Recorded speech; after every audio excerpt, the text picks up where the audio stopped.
Welcome to Learning Lockdown, and we are back to English. Well, actually, yes. I actually own 4 castles, and my butler keeps them all in very good nick. I have 3 hunting dogs and 6 China tea sets. I have lots of leather-bound books, and my drawing room smells like rich mahogany. Sorry, Yes. Where's Mr. S and who are you? Oh, I don't know who Mr. S is. That's a dreadfully common name. My name is Cecil Cedric Terwilliger III and the 5th. Cedric the Third, Cecil Celery Sticks. What? Terwilliger tastes. Don't worry about the finer details. Okay, I know what my name is. Okay, but what are you doing here? Well, I was sent here because I was told you needed a posh trophy. And I'm the poshest... a posh trophy? Yes, I'm the poshest trophy you're ever going to meet, son. No, we don't need a posh trophy. We need apostrophes. Oh, there's been an oversight. Never mind. Roll the credits. Ta-ta!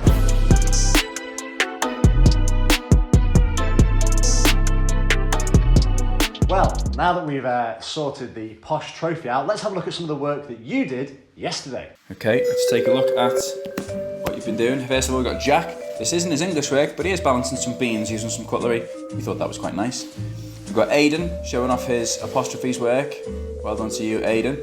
Now, welcome back to Aliona in Adelaide in Australia. There is a slight time delay, but we don't mind that at all. Thank you for getting in touch. Julia showing off her contractions work. Well done to you, Julia. Nice and colourful. Then we've got Niall, who's printed a sheet. He's got a very cool cap on there, and he's working hard on his apostrophes. Vazia, as always, straight in there with her work. Thank you to you, Vazia. And then Zach, not the task we set, but we don't mind that. If you get set a different task by a different teacher, you can still show us. We like it all the same. Thank you, everybody, for sending in your work.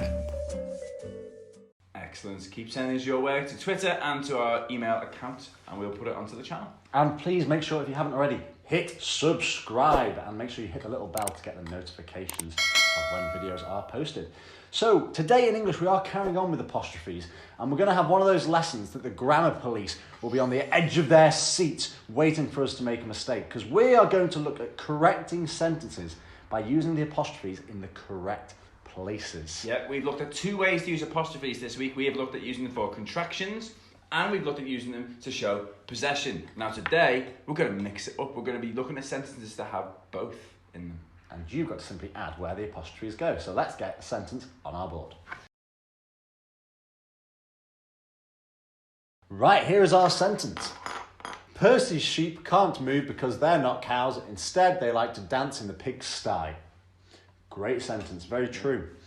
So we've got to figure out where our apostrophes go. Now remember, we can use an apostrophe for contraction, or we can use an apostrophe for possession. But remember our special rules from yesterday, they got very confusing.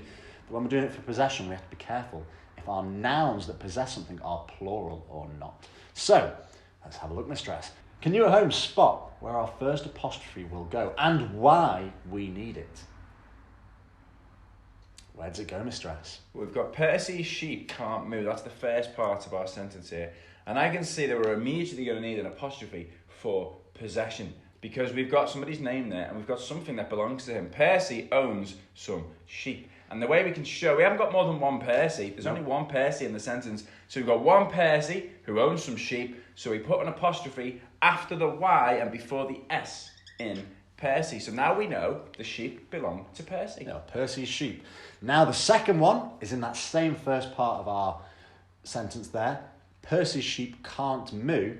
Well, can't is a contraction. It's made up of the words can, not, because Percy's sheep cannot moo. So, where does our apostrophe go? Our apostrophe goes where those missing letters are. Well, we've got the word can, but we don't have all of the word not. The N and the O are missing, so we have to put the apostrophe in between the N and the T.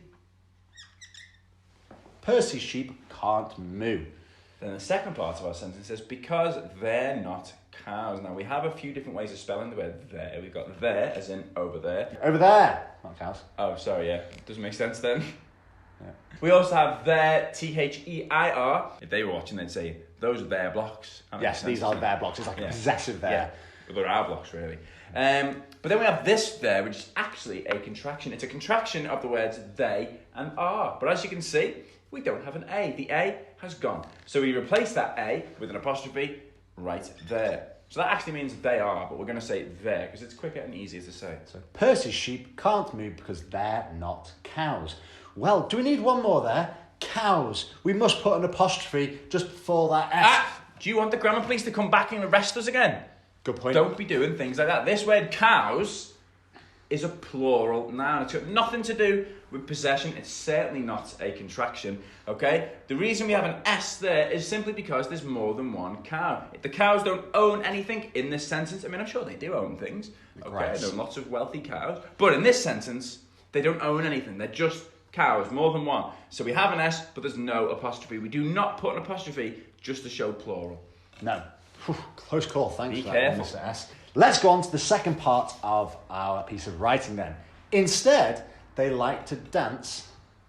Showing our little comma there for our front adverbial.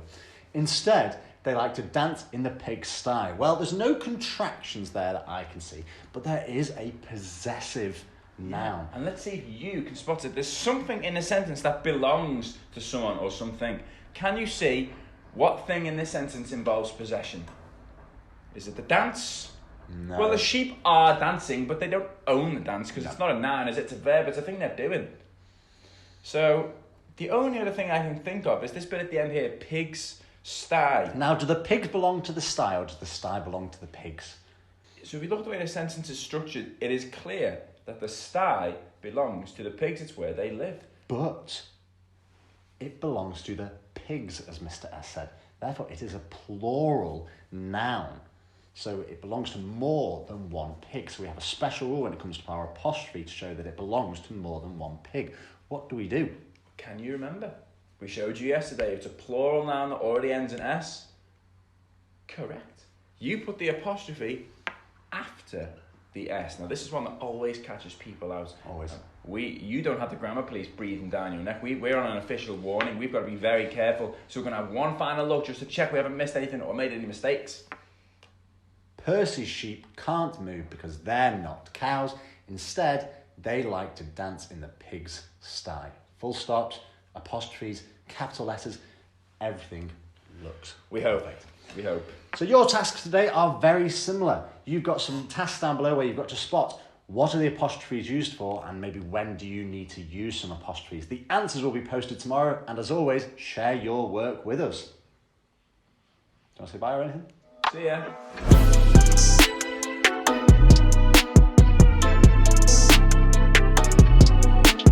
Right, we've been sent some very cool perspective challenge photos. Let's have a look from the Williams family. I'm not really sure what point this is trying to make about whoever shirt that is, but well done here. Here's Noah getting attacked by a giant ant. And we've got his little brother jumping around with Mario there on top of some buildings. Very cool. Then we've got this one, Sophia and Ellie. Took me a while to spot Sophia there. You have a giant sister, Sophia. Eddie and Gino. I'm sure Gino loved being able to pick up Eddie in his hand there. Elise getting squashed. There, be careful with her, please. Don't break her. Here's Eve and her brother. Look how small he is on that chair. That's very cool. Henry and Louie managed to sneak inside a football trophy. Well done, boys. Then we have Jordan, Eve's sister, brother, rather. Here he is. Wow, hanging upside down. Very cool.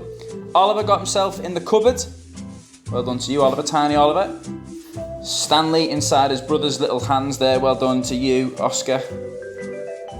And then a nice, look at this, has freaked me out, this one. Whoa. She's made two of herself. That is very cool. Well done, everybody.